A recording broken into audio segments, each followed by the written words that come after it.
तो आइए दोस्तों, जैसा कि आप थंबनेल में देख चुके हैं, ये एक छोटा सा वीडियो मैं आपके लिए लेकर के आया हूँ। आपके कुछ डाउट्स रहते हैं एज को लेकर के। बोले सर, हिस्ट्री में एज कौन सी कब से कब तक है और क्या है, तो उसको मैं आपको थोड़ा सा एक शॉर्ट वीडियो के माध्यम से बताना चाहता हूँ। एक आउटलाइन आपके माइंड में तैयार हो जाएगा जिससे आप इनको समझ पाएंगे। तो आइए शुरुआत करते हैं वीडियो की। देखिए, सबसे पहले शुरुआत होती है ओल्ड इंग्लिश पीरियड की, जिसको एंग्लो सेक्सन पीरियड कहा जाता है। 450 से 1066 तक। ध्यान रखिएगा, old English period Anglo Saxon period के नाम से जाना जाता है। The term Anglo Saxon comes from two Germanic tribes, the Angles and the Saxons. ठीक है, ध्यान दीजिएगा, इन दोनों को मिला करके एंग्लो सेक्सन पीरियड बनता है 450 से 1066 तक। इसके बाद का जो पीरियड है दोस्तों 1066 से 1500 का, वो मिडिल इंग्लिश पीरियड के नाम से जाना जाता है। 1066 से 1500 तक का जो पीरियड है वो मिडिल इंग्लिश पीरियड के नाम से जाना जाता है। और उसके बाद दोस्तों शुरू होता है रिनेसा। द रिनेसा 1500 से 1660 तक माना जाता है। अब बात आती है कि रिनेसा में क्या क्या इंक्लूडेड है, तो वो और मैं आपको यहाँ पर एक शॉर्ट आउटलाइन दे देता हूँ। दिस पीरियड इज ऑफन सब divided into 4 parts including the. पहला है एलिजाबेथन एज। दोस्तों, रिनेसा का समय और एलिजाबेथन का समय एक ही है। आप ये कह सकते हैं कि Elizabethan age is also the part of the renaissance. तो आपसे पूछा जाएगा कि एलिजाबेथ एज कब से कब तक है, तो एलिजाबेथ जो है दोस्तों वो 1558 में गद्दी पर आई हैं और 1603 में वो उनकी डेथ हो गई है। तो ये जो पीरियड है 1558 से 1603 तक का, ये एलिजाबेथन एज कहलाता है। But you have to remember that it is also the part of the renaissance. इसके बाद आता है जैकोबियन एज, क्योंकि 1603 में इनके बाद फिर जैकोबियन एज शुरू हो जाती है, जो कि 1603 से 1625 तक मानी जाती है। तो अगर आपसे पूछ ले जैकोबियन एज, ये पर्टिकुलर मैं इसलिए आपको अलग अलग बता रहा हूँ ताकि आपको याद रहे, इसको आप याद कर लीजिएगा। 1603 से 1625 का जो समय है वो जैकोबियन एरा कहलाती है, जैकोबियन एज कहलाता है। It is also the part of the renaissance. इसके बाद आता है दोस्तों कैरोलाइन एज। कैरोलाइन एज है 1625 से 1649 तक का। फिर से वही बात कि ये भी पार्ट है किसका, रिनेसा का। मीन्स रिनेसा, देखिए एक बात को बड़ा आप बेसिक रूप से आप समझ लीजिए कि ये जो लिटरेरी एजेस हैं, ये कोई पर्टिकुलर एज ऐसी नहीं है कि एक निश्चित समय पे शुरू हुई और एक निश्चित समय पे ख़त्म हुई। ये एक लॉन्ग पीरियड होता है जिसके स्टार्ट होने का पर्टिकुलर कोई समय नहीं होता है, जिसके एंड होने का कोई पर्टिकुलर समय नहीं होता है। लेकिन जो सबसे ज़्यादा एक्टिविटीज़ जिस टाइम पीरियड में होती हैं, उसी टाइम पीरियड को हम एज का नाम दे दिया करते हैं और वहीं पे हम डेट फिक्स कर दिया करते हैं। लेकिन कुछ एज जो हैं, लिटरेरी एज, जो राजगद्दी पर क्वीन और जो किंग्स आए हैं उनके नाम से जानी जाती है।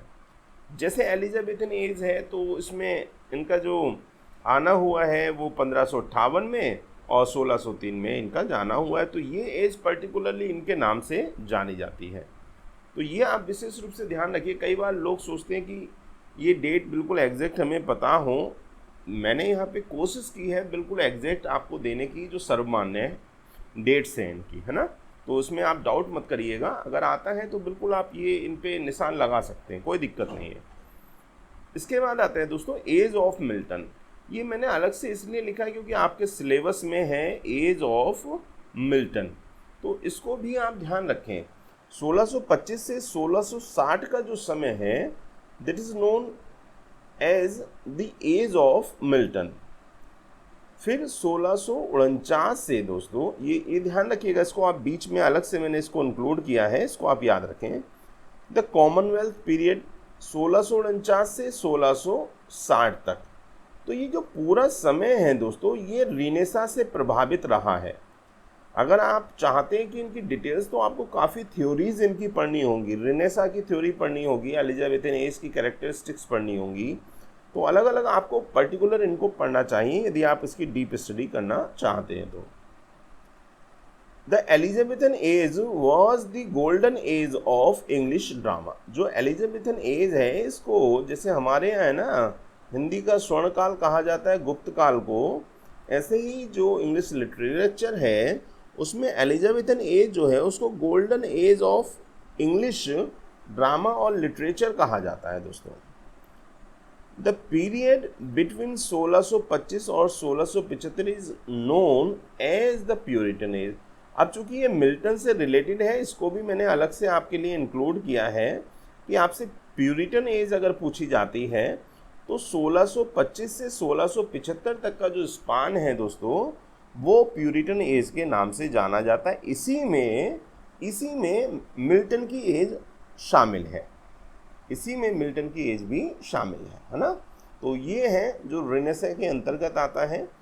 आगे बात करते हैं दोस्तों new classical as, new classical period 1600 से 1785 तक इसको माना जाता है। अब इसमें भी पार्ट है दोस्तों, जैसे 1660 में रेस्टोरेशन हुआ है, तो 1660 को रिस्टोर के नाम पे रिस्टोरेशन यानी रेस्टोरेशन पीरियड कहा गया। 1660 से 1700 तक का जो समय है इसको हम रेस्टोरेशन पीरियड के नाम से जानते हैं। अब आता है आगे अगस्तन एज।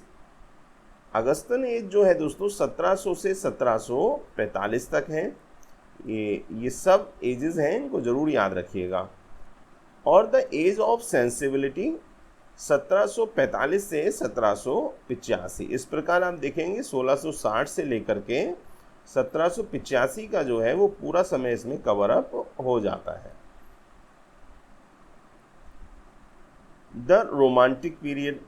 अब ये जो रोमांटिक पीरियड है दोस्तों, एक्चुअल में तो द सीजन जो वर्क है उस वर्क से इसकी कहीं ना कहीं स्टार्टिंग मानते हैं। इस पर बहुत डिबेट होता है, बहुत विवाद है। तो दो सर्वमान्य एजेस आपको मैं इसकी बता देता हूँ जो टाइम पीरियड है। एक है 1785 से 1832 तक का समय, एक है लिरिकल बैलाड्स वाला समय 1798 से 1832 तक वाला समय। ठीक है दोस्तों, दोनों ही डेट्स बिल्कुल फिक्स्ड हैं। मुझे नहीं लगता कि एग्ज़ाम में दोनों डेट देगा। अगर एग्ज़ाम में दोनों डेट देता है दोस्तों तो बड़ी क्रिटिकल कंडीशन हो जाएगी, क्योंकि क्वेश्चन जो है बिल्कुल विवाद में फंस जाएगा। आगे कहते हैं the beginning date of for the Romantic period is often debated. जैसा कि मैंने आपको बताया कि इसमें डिबेट होता है कि कुछ लोग जो है 1785 से स्टार्टिंग मानते हैं, थॉमस का द सीजन आया था, और यहाँ पर some claim it is 1785 immediately following the age of sensibility. वो कहते हैं कि जैसे ही एज ऑफ सेंसिबिलिटी शुरू हुई, ख़त्म हुई, उसके बाद जो है रोमांटिक पीरियड की शुरुआत हो जाती है। बट अन्य लोग कहते हैं कि 1789 with the start of the French revolution, कि 1789 जो है उसको भी मानते हैं। सॉरी 1789 इसमें दिया है, हाँ ठीक है, इसको 1789 आप मानिएगा। कुछ लोग इस पर डिबेट करते हैं। अब कुछ लोग हैं दोस्तों जो कहते हैं कि वर्ड्सवर्थ का लिरिकल बैलाड्स जब से पब्लिश हुआ है वो जो है रोमांटिक एज की शुरुआत है और 1832 तक वो उसको मानते हैं। तो उसमें अलग अलग डिबेट हैं, लेकिन सबसे ज़्यादा जो मानी जाने वाली एजेस का टाइम स्पान दिया है दोस्तों वो मैंने यहाँ पर आपको मेंशन करा दिया है। इसके बाद आता है विक्टोरियन पीरियड। अब विक्टोरियन पीरियड की बात करें तो 1832 से लेकर के आफ्टर रोमांटिक एज 1901 तक इसको माना जाता है। थोड़ा सा पढ़ लेते हैं। This period is named for the reign of queen Victoria. मैंने कहा है आपको, कई बार तो राइटर के नाम से एज को जाना गया है और कई बार हिस्टोरिकल अगर हम राजा रानियों के आधार पर कहें तो राजा रानी के आधार पर भी एजेस को माना जाता है, काउंट किया जाता है। तो ये विक्टोरियन एज क्वीन विक्टोरिया के शासनकाल का समय है।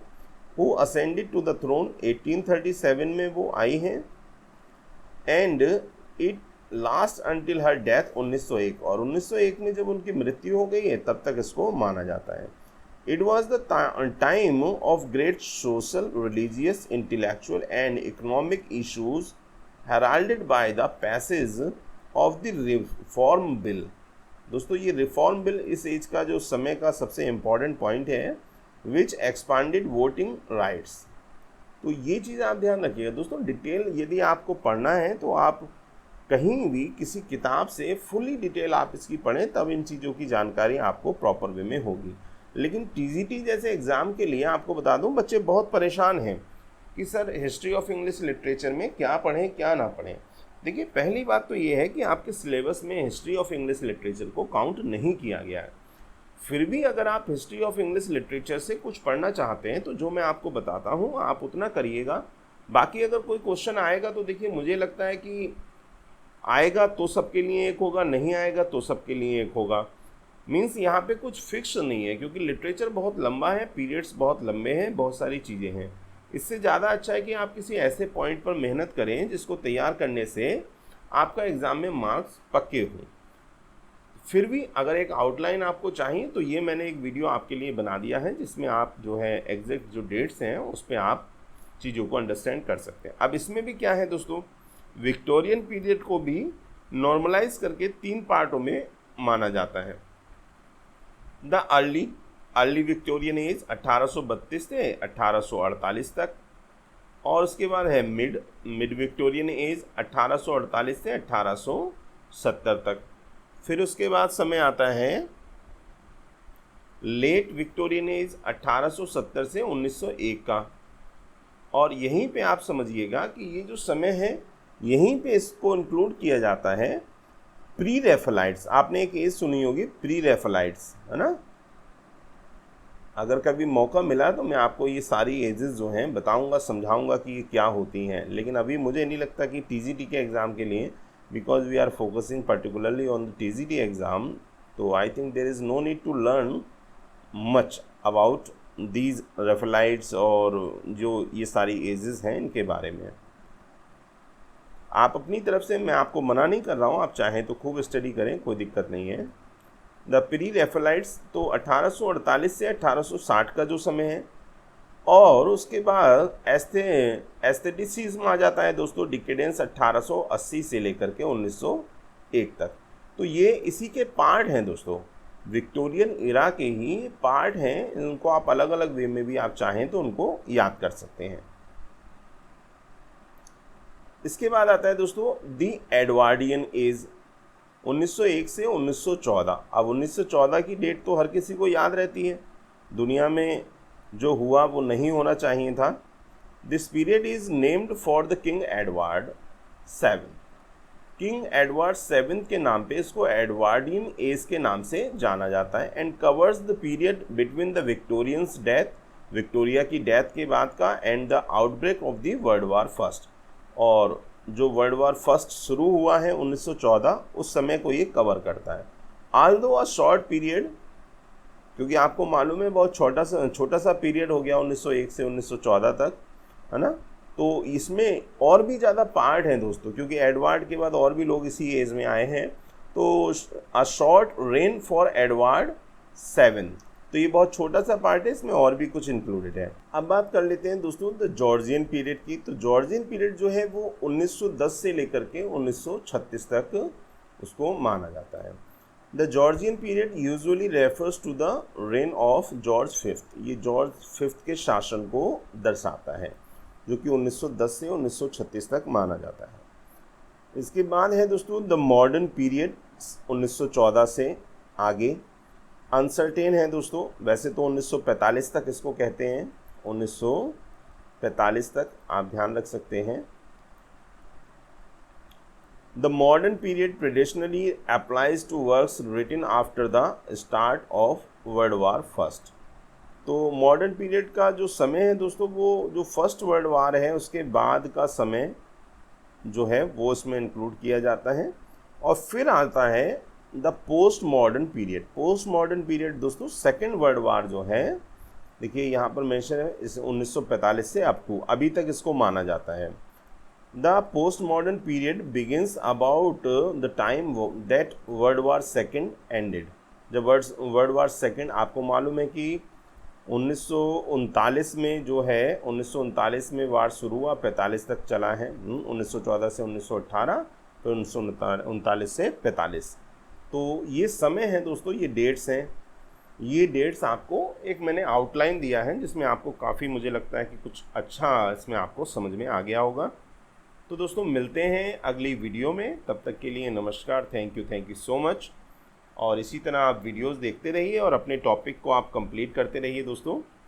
और मुझे उम्मीद है कि आप निश्चित रूप से अपने एग्ज़ाम को क्रैक करने में आप सफल होंगे।